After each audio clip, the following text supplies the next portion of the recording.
Hi friends, ഞാൻ ഇന്ന് വന്നിരിക്കുന്നത് ഒരു ട്രാവൽ വ്ളോഗുമായിട്ടാണ് കേട്ടോ.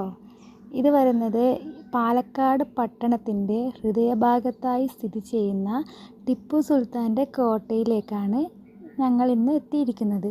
ഇത് പാലക്കാട് കോട്ട എന്നും പറയുന്നുണ്ട്. ഇവിടെ അധികം നമ്മൾ വരാറുണ്ട്, പക്ഷെ കോട്ടയിലേക്ക് ആദ്യമായിട്ടാണ് പോകുന്നത്. ഇതിൻ്റെ അപ്പുറത്ത് ഒരുപാട് സ്ഥലങ്ങളുണ്ട് കാണാൻ വേണ്ടിയിട്ട്. അപ്പം അവളുമായിട്ടൊന്ന് വൈകുന്നേരം വരാമെന്ന് വിചാരിച്ചു. ഇവിടെ കുറേ ആൾക്കാർ വൈകുന്നേരം നടക്കാനും പിന്നെ ഈ പ്രകൃതി ഭംഗി ആസ്വദിക്കാനൊക്കെ ഇങ്ങോട്ടേക്ക് വരുന്നുണ്ട്. മുന്നെയൊക്കെ ഫ്രീ ആയിട്ട് കയറാൻ പറ്റുമെങ്കിൽ ഇപ്പോൾ ഫീസാണ്. ഇവിടെ ടിക്കറ്റൊക്കെ എടുത്തിട്ടാണ് അതിൻ്റെ അകത്തേക്ക് കയറേണ്ടത്. ഇതിൻ്റെ അപ്പുറത്തെ ഭാഗത്താണ് പാർക്ക്, കുട്ടികൾക്ക് കളിക്കേണ്ട പാർക്കൊക്കെ ഉണ്ട്. അവിടെ എപ്പോഴും ഞാനും ഏട്ടനും കുഞ്ഞൊക്കെ വരാറുണ്ട്. അപ്പം ഞാൻ അവളെ താഴെ ഇറക്കി, കാരണം അവൾക്ക് എന്താ പറയുക, എടുക്കുന്നതിനെക്കാട്ടും ഇഷ്ടം താഴെ ഇറങ്ങി നടക്കാനാണ്. അപ്പോൾ ഞാൻ താഴെ ഇറക്കി. ഇതിൻ്റെ അകത്തൊരു പ്രത്യേകതയുണ്ട്, അതായത് ഒരു ഹനുമാൻ കോവിൽ ഇതിൻ്റെ അകത്തുണ്ട്. ഒരു കോട്ടക്കകത്തും ഒരു കോവിലുള്ളതായിട്ട് ഞാൻ കേട്ടിട്ടില്ല, പക്ഷേ ഇതിൻ്റെ അകത്ത് ഒരു കോവിലുണ്ട്. നല്ലൊരു എന്താ പറയുക, നമുക്കൊരു പോസിറ്റീവ് എനർജി തരുന്ന ഒരു കോവിലാണ് ഉള്ളത്. ഒരു ചെറിയ ഹനുമാൻ്റെ വിഗ്രഹമാണ് നമുക്കിവിടെ കാണാൻ സാധിക്കുന്നത്. പുരാതനമായ കല്ലുകളിലായാലും നല്ല ഒരു ഭംഗിയുണ്ട്. എന്താ പറയുക, നല്ലൊരു സന്തോഷം തരുന്ന സ്ഥലമാണിത് കേട്ടോ. ഒരുപാട് കാര്യങ്ങൾ കാണാനുണ്ട് ഇവിടെ. ഇവിടെ വരുന്നവർ എല്ലാവരും ഇവിടെ ഒന്ന് തൊഴുതിട്ടാണ് പോകുന്നത്. അത്രക്കും മനോഹരമായൊരു സ്ഥലമാണിത്. അപ്പോൾ ഞാനും എന്താ പറയുക, അവളുമായിട്ട് ഒന്ന് തൊഴാമെന്ന് വിചാരിച്ചു.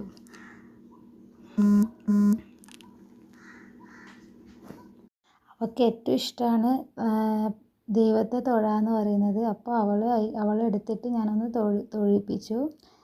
അവൾ വേഗം തൊഴാനും പോയിട്ടുണ്ട്. അതായത് അവൾക്ക് തമ്പാശി തൂവ എന്ന് പറയുന്നത് ഭയങ്കര ഇഷ്ടമാണ്. അപ്പോൾ അവൾക്ക് ഞാൻ അവിടുത്തെ കുറിയൊക്കെ വെച്ചെടുത്ത് അവളെ സുന്ദരിക്കുട്ടിയാക്കി. നിങ്ങളും ഇവിടെ വന്നാൽ ഈ അമ്പലത്തിൽ ഒന്ന് തൊഴുതിട്ട് തന്നെ പോകണം. കാരണം അത്രക്കും നല്ലൊരു പോസിറ്റീവ് എനർജി വരുന്ന ഒരു കോവിലാണ് ഇവിടെ കണ്ടത്.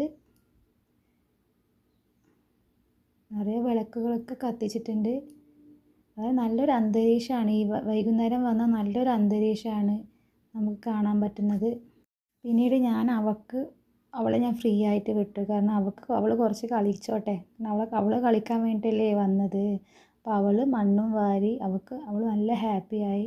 ഫ്രീ ആയിട്ട് അവളെ വിടുമ്പോൾ അവൾക്ക് വളരെ ഇഷ്ടമാണ്. നമ്മ ഇങ്ങനെ പിടിച്ചിരിക്കുമ്പോഴാണ് അവൾക്ക് ദേഷ്യം വരുന്നത്. അപ്പോൾ അവൾ ഒരുപാട് കളിച്ചാണ് അവിടെ നിന്ന് വന്നത്. പിന്നീട് ഞാൻ അവിടെ കണ്ടത്, അതായത് കോട്ടയ്ക്ക് ചുറ്റും ഒരു കുളം പോലെ, അതായത് ഒരു തടാകം പോലെ ഉണ്ട്. മൊത്തം ചുറ്റും ഒരു തടാകം പോലെ ഉണ്ട്. അതിൽ നിറയെ ആമകളും മീനുകളും കാണാൻ സാധിക്കുന്നുണ്ട്. അത് കാണാൻ നല്ല ഭംഗിയുണ്ട്. കാരണം അതിൽ ഒരുപാട് ആമകളുണ്ട്. ആമകളുടെ അതിൻ്റെ ഇടയ്ക്ക് മീനുകളുടെ കളിയൊക്കെ നല്ല ഭംഗിയുണ്ട് കാണാൻ വേണ്ടിയിട്ട്. ഇവിടെ വരുന്നവരൊക്കെ അതിൻ്റെ വീഡിയോ എടുത്തിട്ടാണ് പോകുന്നത്. നോക്ക് ഗൈസ്, എത്രയാ ആമകൾ നോക്ക്. ഞാനും എണ്ണാൻ പറ്റാത്ത ആമകളാണ് അതിൻ്റെ അകത്തില്ല. പക്ഷെ മീനുകളും ഉണ്ട്. ഒരുപാട് മീനുകളും നമുക്ക് കാണാൻ പറ്റുന്നുണ്ട്. ചുറ്റും നമുക്ക് ഈ കുളം കാണാൻ പറ്റും. നല്ല ആഴമുള്ള കുളമാണ്. അപ്പോൾ നമുക്ക് മേലെ നിന്ന് ആ വീഡിയോ എടുക്കാൻ പറ്റും. അതിലൊരു ബോട്ടുണ്ട്. അവിടുന്ന് ഇറങ്ങാനൊരു ബോട്ടുണ്ട്. പക്ഷെ അത് നമുക്കൊന്നും ഇറങ്ങാൻ പറ്റില്ല. അതിൻ്റെ ഭംഗിക്ക് ഒരുപാട് സമയം ആസ്വദിച്ച് 3 പേരും നിന്നു. പക്ഷേ അതുക്കുട്ടി അവിടെ നിന്ന് നിൽക്കാൻ സാധിച്ചില്ല. കാരണം അവൾക്ക് നടക്കണം. അതുകൊണ്ട് അവിടുത്തെ ആ കാഴ്ച കുറച്ച് കണ്ടിട്ട് അങ്ങോട്ടേക്ക് നടന്നു. ഞാൻ നീലേശ്വരത്ത് അവിടുത്തെ നമ്മുടെ ബേക്കൽ ഫോർട്ടില്ലേ, കാഞ്ഞങ്ങാട് ബേക്കൽ ഫോർട്ടിൽ പോയിട്ടുണ്ട്. അതുപോലെ കണ്ണൂർ കോട്ടയിൽ പോയിട്ടുണ്ട്. പക്ഷേ ഇതുപോലെ ചുറ്റും വെള്ളത്താൽ ചുറ്റപ്പെട്ടുള്ളൊരു കോട്ട ഞാൻ ആദ്യമായിട്ടാണ് കാണുന്നത്.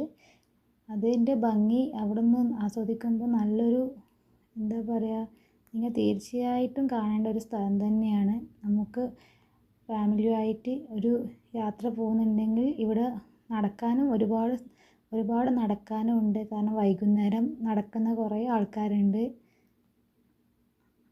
ആൾക്കാരുണ്ട്. അപ്പോൾ ഞാനും അവളെ കൂടെ കുറേ നടന്നു. അവൾക്ക് ഒരുപാട് ഇഷ്ടമായി. കാരണം അവൾക്ക് നടക്കാൻ ഒരുപാട് ഇഷ്ടമാണ്. അപ്പോൾ അവൾക്ക് ആ സ്ഥലം ഒരുപാട് ഇഷ്ടമായി. കണ്ടില്ലേ ഗൈസ്, കുറേ ആൾക്കാർ നടക്കുന്ന, ചുറ്റും നടക്കാൻ ഒരുപാട് നടക്കാനുണ്ട്.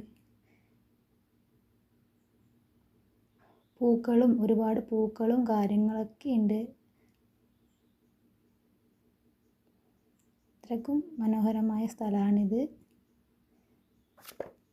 നിങ്ങളും എന്തായാലും ഇവിടെ വരാൻ ശ്രമിക്കണം. അപ്പോൾ ഇന്നത്തേക്ക് ഇത്രയേ ഉള്ളൂ.